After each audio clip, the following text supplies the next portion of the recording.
जिस दिन तुम लोग इंदौर से मुंबई आए उसी दिन उन लोगों ने भाई पर निशाना लगाया, लेकिन भाभी बली हो गई। गौतमी, तुम्हारी आखिरी ख्वाहिश के मुताबिक मैं सब कुछ छोड़कर जा रहा हूं। आज तक उनकी असलियत न जानकर उन्हें बहुत सताया है, पर अब मेरी नजरों में उनकी इज्जत बढ़ गई है। क्या हो रहा है? कोई बाहर मत आना।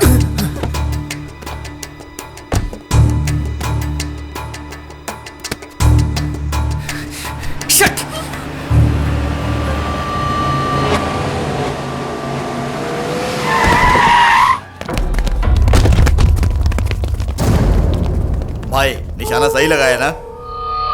निशाना चूक गया रे। गोली वहां नहीं, यहां चलानी चाहिए। मुझे पागल समझा क्या? मैं गोली नहीं चला सकता? मेरे पास रिवॉल्वर नहीं है। मेरा बेटा जो उस गाड़ी में बैठा है उसे कुछ हो जाता तो? मेरी गलती नहीं है, गोली चलाया इसने और इसे मैंने शूट कर दिया। लेकिन तुम मेरे बेटे को कुछ मत करना। 5 मिनट में गाड़ी का इंतजाम करता हूं। चल फोन करना, फोन कर। 5 मिनट के अंदर गाड़ी तुम्हारे सामने होगी। पुलिस आ रही है देवा। यहाँ से पुलिस आ रही है। हम गाड़ी में लाश रखकर घूम रही है, क्या कर पुलिस हमें तो डालेगी बेटा। उधर पवार को पता चल गया कि उसका बेटा मर गया है तो वो हमें चिड़ियों की तरह उड़ा डालेगा। कम ये गाड़ी किसकी है? गाड़ी में क्या है बताओ? गाड़ी में आदमी है, आदमी गाड़ी में है, दोनों एक दूसरे से जुड़े हुए हैं। भाई पुलिस लाइसेंस है आपके पास? अबे ओए, ये अपनी गाड़ी है, चलो जाओ यहां से। ठीक है भाई, चलो चलो चलो।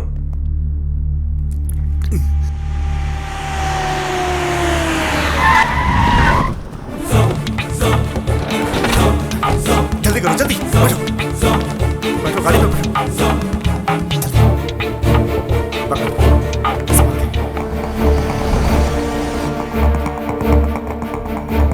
चाचा एक मिनट संभालो। मैं अपने आप को संभाल सकता हूँ, तू संभालना।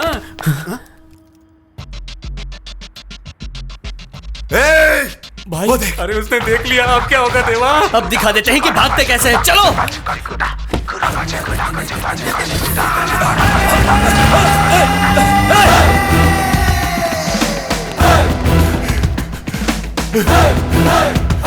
मेरा बेटा!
जंप करना पड़ेगा। सीट को कस के पकड़ लो।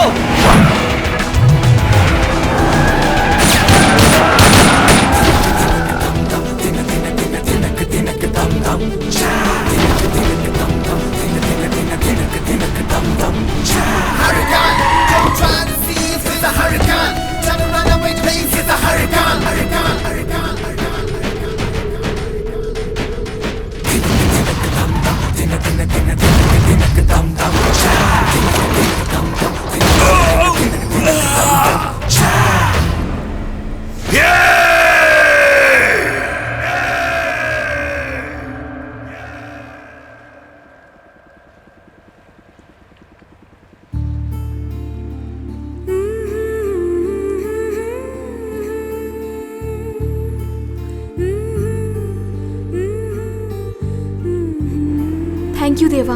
किस लिए? अगर तुम वक्त पर ना आते तो। जो हो चुका उसे भूल जाओ, जो होना है उसके बारे में सोचो। अब हमारी एक ही प्रॉब्लम है, इन दोनों परिवारों को मिला के इनकी शादी कैसे कराई जाए। ये इतना आसान नहीं है देवा। उस पवार ने हम पर हमला किया, अगर ये बात भाई जान गए तो वो इस गांव में नहीं रहेंगे। मेरे बाबूजी ये सब जान गए तो गांव में रहने भी नहीं देंगे। इनकी शादी हो जाने तक ये सब किसी को पता नहीं चलना चाहिए। अब मेरा क्या होगा? आप फिक्र मत कीजिए चाचा जी, हाँ। आपको हिफाजत से मुंबई मैं भेज दूंगा। तू मुझे हिफाजत से भेजेगा? वो पवार के आदमी मेरी लाश को हिफाजत से कब्रिस्तान भेजेंगे। अब्बू की लाश? कुछ गड़बड़ हुई तो पहले उसे नहीं मारूंगा, तुझे मारूंगा। टिशुम टिशुम। मेरा बाप मर गया। बाबा, मेरी माँ ने और मैंने खाना नहीं खाया। 2 रुपए दे दे बाबा। अरे ये क्या बड़बड़ा रहा है? कुछ भी नहीं जी, तुम्हारे बारे में सोच के इसे सदमा लगा है। तुम कहीं मर ना जाओ, यही फिक्र है इसके मन में। ओह, मतलब मैं पहले से ही मर गया सोचकर मेरी लाश को बीच सड़क पर रखकर भीख मांगने की प्रैक्टिस कर रहा है। अरे चाचा, जैसे जैसे किनारा पास आता जा रहा है आपका टेंशन बढ़ता जा रहा है। सुन प्यारे, मामला ठंडा होने तक मेरे चाचा जी को तू अपने लॉज में संभाल के लॉज में रखो। रखोगे? अब टेंशन मत लो चाचा, सीतापुर दिखाऊंगा, भद्राचलम भी घुमाऊंगा। भैया अरे आओ आओ आओ। ए त्रिशा, भैया ए, बात क्या है? रो क्यों रही? अरे कुछ नहीं भैया, ये आपको बिना बताए भद्राचलम चली गई थी ना, तो इससे बुरा लग रहा है। बस इतना ही है ना? देखो, तुम दोनों अब छोटी बच्ची नहीं रही। अच्छा क्या है बुरा क्या है ये समझने लायक हो गई हो। वैसे भी तुमने कोई बहुत बड़ी गलती नहीं की। ऐसे क्या देख रही हो दोनों? आज आप कुछ अलग से दिख रहे हैं भैया। अलग सा दिख रहा हूँ?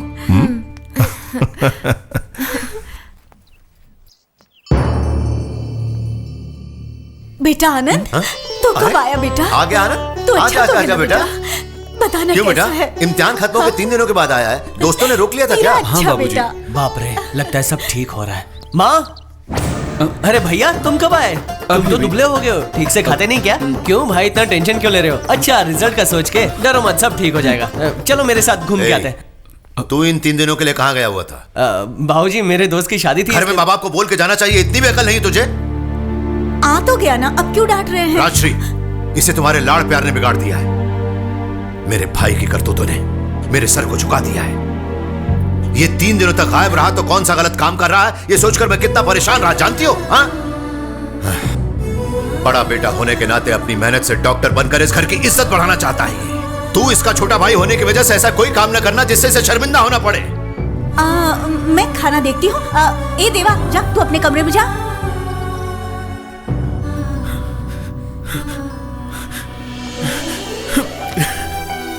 सॉरी देवा। चुप हो जाओ, कोई देख लेगा। तुम्हें पिताजी से डांट खानी पड़ी। पिताजी से ही ना? बोलो चाचा जी, ये घर पसंद आया? वाह, सुपर है। इस चाचा को तो बहुत चाहता है ना भतीजे। सुनो जी, आज से हमारा हर रोज हनीमून है। अच्छा, घर में काम करने वाले नौकर चाकर है ना? ये सब आपके हाथ में है चाचा जी। अरे ये क्या, ये यहाँ पर, ये हमारे घर में काम करने आए हैं क्या? नहीं एले सर, इनके यहाँ काम करने के लिए तो मैं रख रहे हैं। ये इनका घर क्या है। समझा रहे मेरे बारे में? सगे चाचा को दूसरे के घर में काम पर रखकर भाग जाने वाले भाई को अपने घर पे ले जाकर रखा। अभी जाकर आनंद का भांडा सबके सामने फोड़ देता हूँ। ठीक है, जाओ। तुम्ही ने इनको ये गलत आइडिया देकर इनकी आर्य समाज में शादी भी कराने वाले थे, ये कहूंगा। तुम्हारे हाथ पैर तोड़कर गोदावरी में बहा देंगे। चाचा, अशोक साहब आ गए। कौन है ये सब? नमस्ते सर। कुछ नहीं, बस आपकी बहन इनको काम पर रखने लाई है। पता नहीं ये लोग चोर लुटेरे हैं या बच्चों को उठाने वाले हैं या टेररिस्ट हैं, इसलिए गांव बदनाम हो जाएगा ये सोचकर मैं मना कर रहा हूँ। भाई बात यह है कि ये हमें भद्राचलम में मिले थे। बेचारी उसकी पत्नी और उसके पति दोनों बोट दुर्घटना में गोदावरी में बह गए। दोनों वहाँ बैठ करके रो रहे थे तो बिटिया इन्हें अपने घर पे काम पे रखने के लिए लेकर आ गई। इतने में देवा बीच में आ गया। प्रिया, अगर तुम चाहो तो ये यहाँ रह सकते हैं। आइए आइए। आपका नाम क्या है? एले सर। एले सर का मतलब? लॉर्ड सुबोध राज नहीं है, आप सुबोध बोल सकते हैं। मिस्टर सुबोध जी। यहाँ पर ध्यान से रहना होगा। ठीक है सर। देखो, ये आउट हाउस में रहेंगे। ले जाओ इन्हें। अच्छा, थैंक यू सर। नमस्ते। अरे शिवा, इनको आउट हाउस में ले जाओ। बहुत सारी मस्ती और प्रिया, इनको अंदर ले जाओ। ये देखो, यही आउट हाउस है। तेरा इरादा? आखिर ये कहानी क्या है? मेरी पत्नी मर गई, उसका पति मर गया, ये सब ड्रामा किस लिए है? सिंपैथी के लिए चाचा जी। हम सब मिली भगत हैं, ये जान गए तो वो तुम्हें यहाँ रुकने नहीं देते। झूठ बोलने से हमारा काम हो गया। कौन सा काम हो गया रे? मैं यहाँ, बेगम वहाँ, हम दोनों के बीच ये फासला मैं बर्दाश्त नहीं कर सकता। इतना बड़ा फासला रखना ही पड़ेगा। चप्पल से मारूंगा साले। तू कुंवारा है, तू क्या जानेगा ये सब? मैं खाने के बिना सो सकता हूँ, लेकिन बेगम से प्यार के तो बात किए बिना नहीं सो सकता।